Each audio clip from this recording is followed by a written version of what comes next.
Good morning. देखिए, आज की वीडियो में हम लोग एक नया चैप्टर शुरू करने वाले हैं, जिस चैप्टर का नाम है वैदिक सभ्यता। जैसा कि आप लोग जानते हैं, हमने सिंधु घाटी सभ्यता में बहुत कुछ बता दिया था।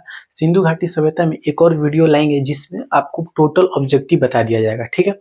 लेकिन आज जो हमारा टॉपिक है वो है वैदिक सभ्यता। इसको टॉपिक कहिए या फिर चैप्टर कहिए, ठीक है। तो वैदिक सभ्यता से बहुत सारे क्वेश्चंस मिलते हैं देखने के लिए, और इसको बहुत ही डिटेल में पढ़ने की कोशिश करेंगे। अगर हम बात करें वैदिक सभ्यता में, अगर हमारा जो पहला टॉपिक होगा वो होगा काल परिचय। दूसरा टॉपिक हम लोग पढ़ेंगे वैदिक साहित्य, क्या होता है। वैदिक सभ्यता का सामाजिक जीवन कैसा था, वैदिक सभ्यता का आर्थिक जीवन कैसा था, और वैदिक सभ्यता का राजनीतिक जीवन कैसा था, और वैदिक सभ्यता का धार्मिक जीवन कैसा था। अगर इन सारे टॉपिक्स को अगर पढ़ लिया जाए तो यकीन मानिए, कोई भी क्वेश्चन क्यों ना हो, किसी भी कॉम्पिटेटिव एग्जाम का क्वेश्चन क्यों ना हो, चाहे उसमें मेंस लिखना हो या फिर प्री एग्जाम देना हो या फिर 1 मार्क आंसर क्वेश्चन हो, कोई भी एग्जाम हो, आप लोग इसको आसानी से ही अगर पूरा पढ़ लेते हैं तो निकाल सकते हैं। मेरे कंटेंट से समझ में आ जाएगा इसमें क्या क्या है। तो देखिए, चलिए शुरू करते हैं। सबसे पहले हम लोग काल परिचय इस वीडियो में पढ़ेंगे। दूसरा वीडियो जो होगा उसमें वैदिक साहित्य के बारे में देखेंगे। वैदिक साहित्य के बाद सामाजिक जीवन, आर्थिक जीवन, राजनीतिक जीवन और धार्मिक जीवन, ठीक है। चलिए काल परिचय की तरफ बढ़ते हैं। अगर हम बात करते हैं वैदिक सभ्यता की, तो याद करिए, आप लोग को बताए थे कि सिंधु घाटी सभ्यता जो थी वो कैसी सभ्यता थी, वो नगरीय सभ्यता थी। कैसी सभ्यता थी? नगरीय सभ्यता थी, यानी कि शहरी सभ्यता। लेकिन ये जो वैदिक सभ्यता है ये कैसी सभ्यता थी? तो याद रखिएगा, वैदिक सभ्यता ग्रामीण सभ्यता थी। अब आप सोच रहे होंगे कि पहले नगरीय यानी कि शहरी, अब ग्रामीण यानी कि ग्राम में, यानी कि गांव में, यानी कि पहले लोग शहर में रहते थे और फिर उसके बाद ग्राम में यानी कि गांव में चले गए। हाँ, कुछ ऐसा ही इतिहास में हमको पढ़ना है, यानी कि पहले हम लोगों को शहरी पढ़ना है, उसके बाद गांव का पढ़ना है। तो पहले सिंधु घाटी सभ्यता पढ़ लिए, अब हम लोग पढ़ेंगे सिंधु घाटी सभ्यता के बाद वैदिक सभ्यता। अब आप याद करिए कि बताए थे सिंधु घाटी सभ्यता में हम लोग को नगर मिला था, यानी कि स्थल मिला था, कुछ कुछ पूरा तात्विक साक्ष्य मिले थे। इसका मतलब ये हुआ कि हम लोग सोचे, अच्छा इसका मतलब आज से 10,000 साल पहले कुछ लोग यहाँ पर रहते थे, अपने सामान छोड़ गए हैं, जिसकी वजह से हमको पता चल गया। क्या वैदिक सभ्यता में भी ऐसा ही कुछ होगा? नहीं, वैदिक सभ्यता में ऐसा कुछ है ही नहीं। तो क्या है, कैसे पता चला कि वैदिक सभ्यता भी एक थी, इसका नाम कैसे पड़ा? बहुत सारे मन में क्वेश्चन आते होंगे, सब एक एक करके क्लियर हो जाएगा। सबसे पहले इसमें समझिए, जितने भी क्वेश्चन आते होंगे मन में, सारा क्वेश्चन एक एक करके क्लियर हो जाएगा। तो पहले याद करिए, वैदिक सभ्यता कैसी सभ्यता है? तो याद रखिएगा, वैदिक सभ्यता ग्रामीण सभ्यता है, ठीक है। चलिए, पहला पॉइंट मिलेगा ग्रामीण सभ्यता, ठीक है। वैदिक सभ्यता कैसी सभ्यता थी? ग्रामीण सभ्यता थी।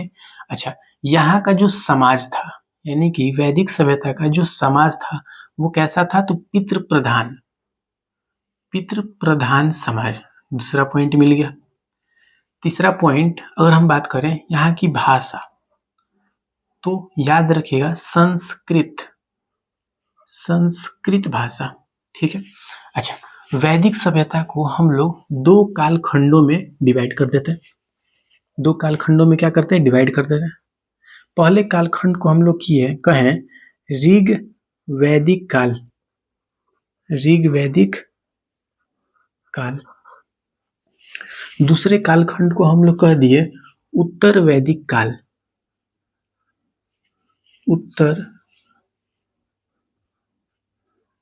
वैदिक काल। 1 मिनट आते हैं, वीडियो देखकर चल रहा है या नहीं।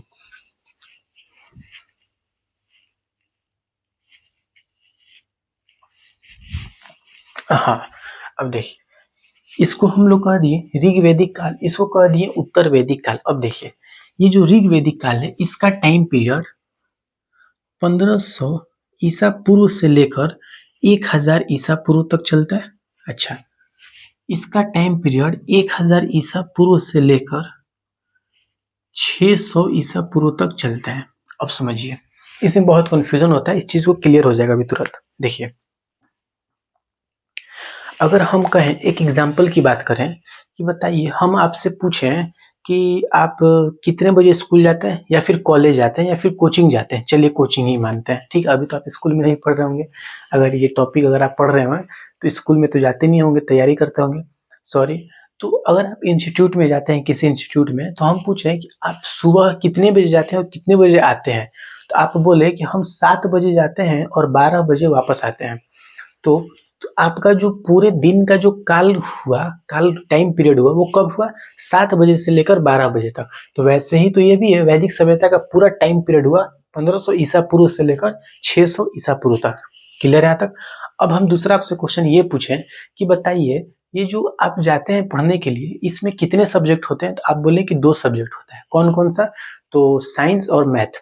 ठीक है, साइंस मैथ होता है। ठीक है, तो वैदिक सभ्यता में कितने कालखंड? 2 कालखंड, ऋग वैदिक काल और उत्तर वैदिक काल। ठीक है, तीसरा हम क्वेश्चन आपसे ये पूछें कि बताइए कि मैथ जो होता है वो कब से कब तक होता है? तो आप बोले मैथ जो है ना वो 7 बजे से लेकर 10 बजे तक होता है, और साइंस जो है वो 10 बजे से लेकर 12 बजे तक होता है, उसके बाद 12 बजे छुट्टी हो जाता है। तो वैसे ही तो इसमें भी है, जो ऋग वैदिक काल है वो 1500 से शुरू हुआ, 1000 तक खत्म हो गया। उत्तर वैदिक काल 1000 से शुरू हुआ, 600 तक खत्म हो गया। आपका मैथ शुरू हुआ था 7 बजे से 9 बजे तक, या फिर 10 बजे तक, फिर 10 बजे से लेकर 12 बजे तक खत्म हो गया। तो यही तो सेम टू सेम है। यहाँ तक ये चीज क्लियर हो गया होगा। अब आगे आइए, ये जो ऋग वैदिक काल है और ये जो उत्तर वैदिक काल है, ऋग वैदिक काल को ऋग वैदिक काल ही क्यों कहा गया? तो समझिए, इसकी जो जानकारी है, जानकारी हमें ऋग वेद में मिलती है, ऋग वेद में मिलती है, इसलिए इसको ऋग वैदिक काल कहा दिया। इसकी जानकारी जो है हमें इसकी जानकारी सामवेद, यजुर्वेद और अथर्ववेद में मिलती है, इसलिए इसको उत्तर वैदिक काल कहा गया। अच्छा, ये ऋग्वेद, सामवेद, यजुर्वेद, अथर्ववेद ये है क्या आखिर? देखिए, जैसे हिंदू धर्म में सबसे अगर पवित्र ग्रंथ की अगर हम बात करें तो वो है वेद। ठीक है, टोटल वेद जो है वो 4 हैं, ऋग्वेद, सामवेद, यजुर्वेद और अथर्ववेद। मुस्लिम धर्म में यानी कि इस्लाम धर्म में अगर सबसे पवित्र ग्रंथ की बात करें तो वो है कुरान शरीफ। ठीक है, तो वैसे जो हिंदू धर्म में वो वेद है, क्या है? वेद। तो टोटल वेद की संख्या कितनी है? 4, ऋग्वेद, सामवेद, यजुर्वेद और अथर्ववेद। ठीक है, अब ध्यान से समझिएगा, ऋग्वेदिक काल क्यों कहा गया? क्योंकि इस काल की जानकारी हमें ऋग्वेद में मिली है, इसलिए इसको ऋग्वेदिक काल कहा गया। इस काल की जानकारी हमें सामवेद, यजुर्वेद और अथर्ववेद मिली, इसलिए इसको उत्तर वैदिक काल कहा गया। अब आप सोच रहे होंगे काल की जानकारी ये सब क्या है सर? देखिए, जैसे हम सिंधु घाटी सभ्यता में कैसे पता करते थे कि ये कब का है, या फिर इसको सिंधु घाटी सभ्यता ही क्यों कहा गया, इसको हड़प्पा सभ्यता ही क्यों कहा गया? हड़प्पा सभ्यता क्यों कहा गया? तो आपको बताए थे सबसे पहला जो नगर मिला था वो हड़प्पा नगर मिला था, इसलिए इसको हड़प्पा सभ्यता कहा दिया गया। कांस्ययुगीन सभ्यता क्यों कहा गया? हर चीज का रीजन बताए थे। वैसे इसका ये रीजन होगा क्योंकि यहाँ पर पूरा तात्विक साक्ष्य इसके नहीं मिलते हैं, वेद में लिखा गया है, इसी को हम लोग पढ़ते हैं वैदिक सभ्यता। सिंधु घाटी सभ्यता के स्थल मिले थे, पुरातात्विक साक्ष्य मिला था। तो इस काल की जो जानकारी है वो हमें वेद में मिलती है। किस में मिलती है? वेद में मिलती है, इसलिए इसको वैदिक सभ्यता अथवा इसके 2 कालखंड, ऋग्वेदिक काल, उत्तर वैदिक काल, ऋग्वेदिक काल की जानकारी ऋग्वेद में मिलती है, उत्तर वैदिक काल की जानकारी सामवेद, यजुर्वेद और अथर्ववेद में मिलती है। क्लियर है यहाँ तक? अब देखिए, हम कब से वेद कर रहे हैं, इस चीज को भी समझ लीजिए। वेद, टोटल जो वेद है वो कितने हैं? 4। ठीक है, कौन कौन से? ये रहा पहला ऋग्वेद, सामवेद, यजुर्वेद और अथर्ववेद। टोटल 4 वेद हो गए। अच्छा, टोटल वेदांग कितने? तो याद रखिएगा, टोटल जो वेदांग है वो है 6। ठीक है, अच्छा आगे, वेद हो गया, वेदांग हो गया, वेदांग हो गया। टोटल पुराण कितने? तो याद रखिएगा 18। ठीक है, इन 18 पुराण में सबसे प्राचीन पुराण जो है, सबसे प्राचीन पुराण जो है वो मत्स्य पुराण है। मत्स्य पुराण याद रखिए, सबसे प्राचीन पुराण मत्स्य पुराण। अच्छा, उसके बाद अगर हम बात करें, वेद हो गया, वेदांग हो गया, पुराण हो गया, उपनिषद। उपनिषद, टोटल उपनिषद कितने हैं? तो याद रखिएगा 118। अब ये याद कैसे होगा? देखिए, वेद याद रखिएगा 4 है, ऋग्वेद, सामवेद, यजुर्वेद, अथर्ववेद। वेद से ही मिल रहा है वेदांग, तो वेद, वेदांग, तो 4 में 2 ऐड कर लिए 6। तो वेद कितने? 4, वेदांग कितने? 6। पुराण 18 सबसे प्राचीन पुराण मत्स्य पुराण। उसके बाद उपनिषद 18 में एक और ऐड कर लीजिए, बीच में एक 1 लगा दीजिए, क्या हो जाएगा 118। तो उपनिषद टोटल कितने हैं 118। अब देखिए अगर हम वेद की बात करें तो ऋग्वेद में एक आपको थोड़ा सा बताते हैं, क्योंकि इसके बारे में तो पूरा पढ़ना ही है, डिटेल में पढ़ना है, थोड़ा सा यहाँ पर समझ लीजिए। जो ऋग्वेद है, ऋग्वेद में टोटल 10 मंडल है। कितने मंडल है 10 मंडल है। इन 10 मंडल के बाद 1028 सूक्त हैं। कितने हैं 1028 सूक्त। उसके बाद 10,462 जो है वो ऋचाएं हैं। क्या है ऋचाएं, ठीक है। अच्छा अब आगे ये जो 10 मंडल है, इसमें जो तीसरा जो मंडल है उसका जो है लेन देन किससे है, गायत्री मंत्र से, गायत्री मंत्र, ठीक। अच्छा अगर हम मंत्र की बात करें तो कुल मंत्रों की संख्या, कुल मंत्र यानी कि टोटल मंत्र कितने हैं तो याद रखिएगा 10,580।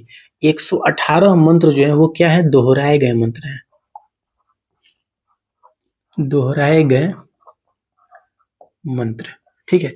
इसको माइनस कर लेते हैं तो 10 से 8 ये 2 हो गया, 7 1 6 ये हो गया, ये 4 हो गया, ये 10 हो गया, 10,462। ये क्या है, ये है मूल मंत्र। क्या है ये, मूल मंत्र। क्लियर है यहाँ तक। देखिए फिर से बताते हैं, टोटल वेद 4, ऋग्वेद, सामवेद, यजुर्वेद, अथर्ववेद। क्लियर है यहाँ तक। टोटल वेदांग 6, पुराण 18 सबसे प्राचीन पुराण मत्स्य पुराण, टोटल उपनिषद 118, ठीक। ऋग्वेद में अगर हम बात करें, ऋग्वेद के अंदर टोटल 10 मंडल है। कितने मंडल, 10 चैप्टर।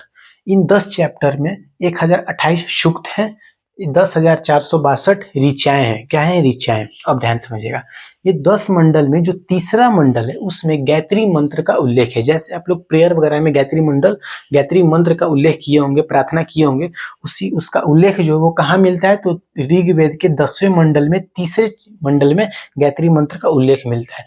अगर हम बात करें कुल मंत्र की संख्या कितनी है तो 10,580 कुल मंत्र है, दोहराए गए मंत्र 118, मूल मंत्र कितने हैं तो 10,462। क्वेश्चन पूछेगा कि कुल मंत्रों की संख्या तो 10,580, मूल मंत्रों की संख्या 10,462, दोहराए गए मंत्र कितने 118, तीसरे मंडल में किसका जिक्र किया गया तो गायत्री मंत्र का जिक्र किया गया। यहाँ तक आप लोगों को कोई दिक्कत नहीं होना चाहिए। अब हम लोग समझते हैं वैदिक सभ्यता में कि ये वैदिक सभ्यता में रहते कौन थे, तो याद रखिएगा वैदिक सभ्यता में आते हैं आर्य। तो ये कैसी सभ्यता थी, तो याद रखिएगा ग्रामीण सभ्यता थी, आर्यों के द्वारा निर्मित सभ्यता थी, ठीक है। यहाँ पे कौन लोग रहते थे, आर्य। आर्य कौन है, इस चीज को समझ लीजिए। देखिए अगर हम आर्य की बात करते हैं, आर्य तो आर्य ऐसे विदेशी नवागंतुक हैं, ऐसे विदेशी नवागंतुक जिन्होंने यहाँ के मूल निवासी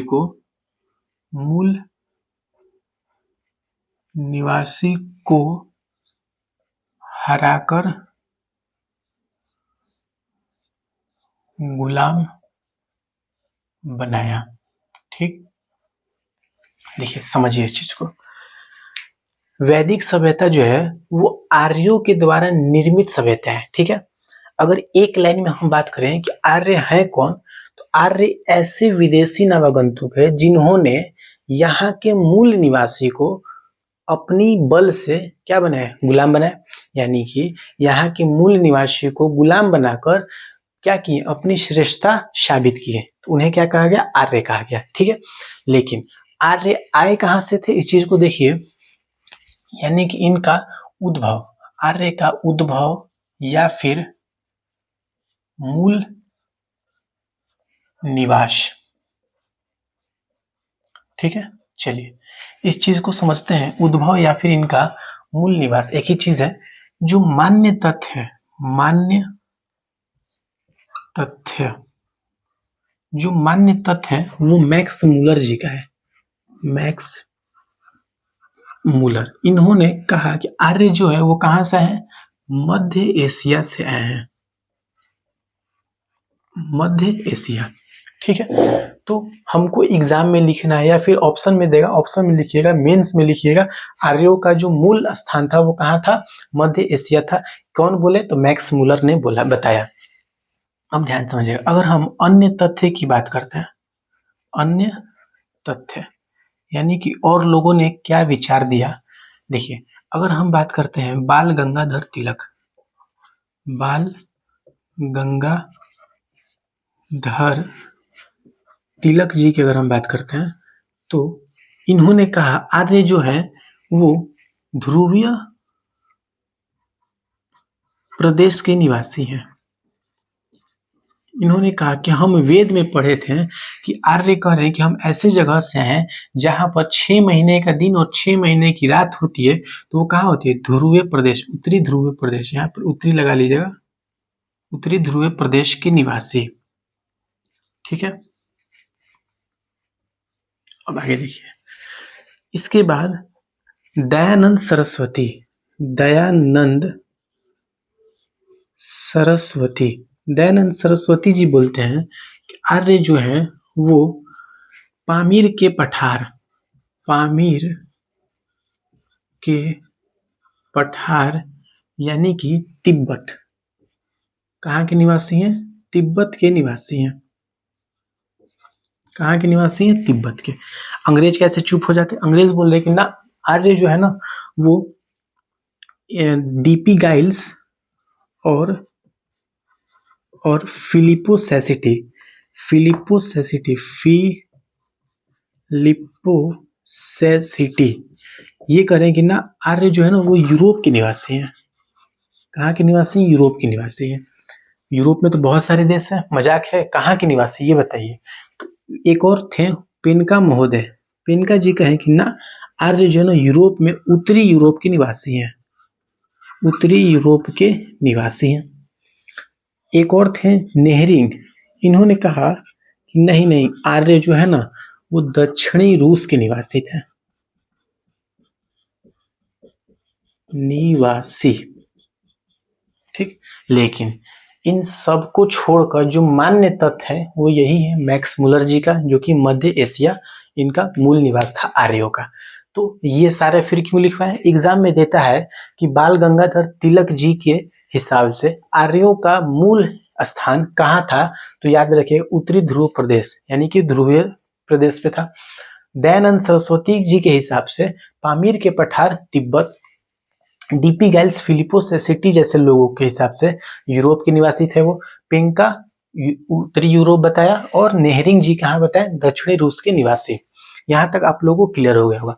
अब आप सोच रहे होंगे कि इनके मानने को तथ्य, इनके बातों को क्यों माना गया, आखिर ये सब भी तो बोल रहे हैं। यहाँ पर बाल गंगाधर तिलक जी जो है वो वेदों का सहायता ले रहे हैं, फिर भी इनको गलत मान लिया गया। देखिए, इसका एक अभिलेख मिला है, उस चीज को देखते हैं।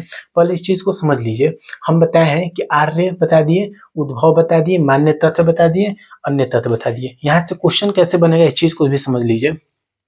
पूछ देगा कि ये जो मान्य तथ्य है, मैक्स मुलर क्वेश्चन ऐसे पूछेगा कि बताइए कि आर्य जो है वो कहाँ के मूल निवासी हैं। एक रहेगा मध्य एशिया, उसके बाद ध्रुवीय प्रदेश, पामीर के पठार और यूरोप। तो चारों में से कौन सा आंसर होगा, मध्य एशिया। या फिर इन चारों को दे देगा और मिसमैच कर देगा कि बताइए किन्होंने क्या कहा, तो ये आप लोग मिला सकते हैं। ठीक है, चलिए अब आगे देखते हैं। देखिए, मैक्स मुलर जी प्रमाण देते हैं कि बोगाज कोई अभिलेख,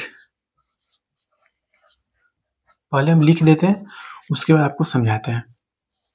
इसमें इन्होंने कहा ये कहाँ है, तो एशिया माइनर में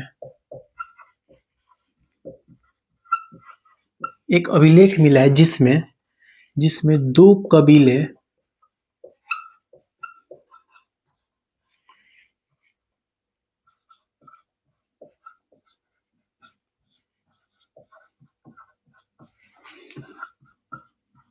हेतनी और मेतनी के बीच हुई लड़ाई के समझौते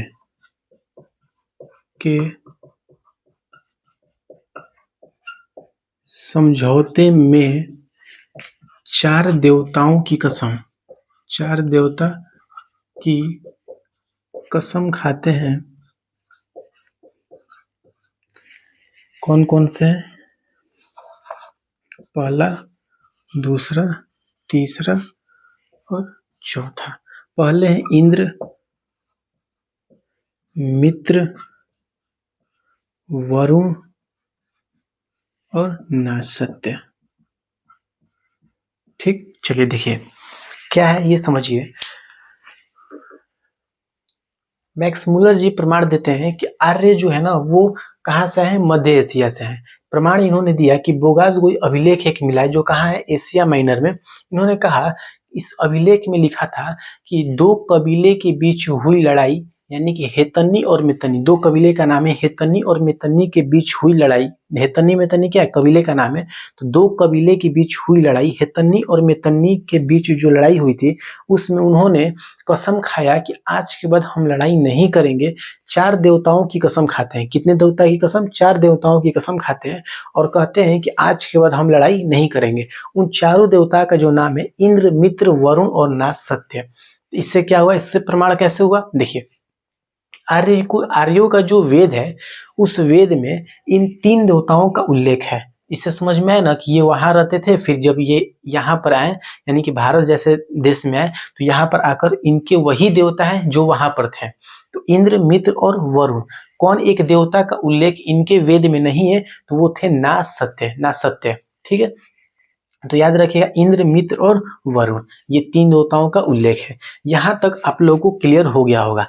तो हम लोगों ने क्या क्या समझा इस चीज को देखते हैं। सबसे पहले हम आप लोगों को बताए हैं वैदिक सभ्यता। वैदिक सभ्यता का जो स्रोत है वो किसी पूरा तात्विक स्थल से नहीं है। इसका जो स्रोत है वो वेदों में स्रोत है, वेदों में लिखा गया उसी को हम लोग पढ़ते हैं, उसी को वैदिक सभ्यता कहते हैं। वैदिक सभ्यता किनके द्वारा निर्मित सभ्यता है? तो वैदिक सभ्यता आर्यों के द्वारा निर्मित सभ्यता है। वैदिक सभ्यता के लोग कैसी सभ्यता थी? तो ग्रामीण सभ्यता थी। यहाँ का समाज कैसा था? तो पितृ प्रधान समाज था। ठीक है, वैदिक सभ्यता का टाइम पीरियड 1500 ईसा पूर्व से लेकर 600 ईसा पूर्व तक चलता है। वैदिक सभ्यता को 2 कालखंडों में डिवाइड किया गया है। पहले कालखंड को ऋग्वैदिक काल, दूसरे कालखंड को उत्तर वैदिक काल। ऋग्वैदिक काल की जानकारी हमें ऋग्वेद में मिलती है, इसलिए इसको ऋग्वैदिक काल कहा गया। उत्तर वैदिक काल की जानकारी हमें ऋग्वेद के अलावा सामवेद, यजुर्वेद और अथर्ववेद मिली है, इसलिए इसको उत्तर वैदिक काल कहा गया। ठीक है, टोटल वेद बता दिए, टोटल 4 वेद, ऋग्वेद, सामवेद, यजुर्वेद, अथर्ववेद। टोटल उपनिषद बता दिए, टोटल वेदांग बता दिए, पुराण बता दिए। सबसे प्राचीन पुराण मत्स्य पुराण। ठीक है, उसके बाद आप लोग को टोटल 10 मंडल, ऋचाएं कितनी है, टोटल मंत्र कितनी है 10 मंडल में, तीसरे मंडल में किस मंत्र का उल्लेख है? तो गायत्री मंत्र का उल्लेख है। जितना इंपॉर्टेंट क्वेश्चन आ सकता है हर चीज आपको यहाँ पर बता दी है।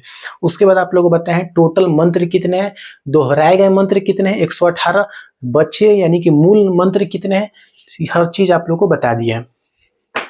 ये जो नोट्स है इसी नोट्स का पूरा जो कंटेंट है यहाँ पर आप लोगों को दिखेगा। ठीक है, तो ये इतने सारे नोट्स का ये सिर्फ एक पार्ट है। ये जो है पूरा एक पार्ट, जैसे ये सिर्फ ऋग्वैदिक काल, कम से कम 2-3 जो वीडियो आएगा सिर्फ इतने का वो रहेगा कंटेंट। उसके बाद अलग जो ऋग्वैदिक काल के बाद उत्तर वैदिक काल पढ़ेंगे, सामाजिक जीवन, इनका आर्थिक जीवन, धार्मिक जीवन, ये कैसे रहते थे, क्या क्या था। इसमें हम लोग 16 संस्कार के बारे में पढ़ेंगे, विवाह पद्धति कैसी थी, शूद्र कौन थे, हर चीज यहीं के मूल निवासियों को आर्यों ने क्या क्या शूद्र बना दिया, क्या क्या था, ब्राह्मण किसे कहेंगे, क्षत्रिय किसे कहेंगे, वैश्य किसे कहेंगे, हर चीज एक एक करके हम लोग समझेंगे। ठीक है, तब तक के लिए इतना ही रहने देते हैं।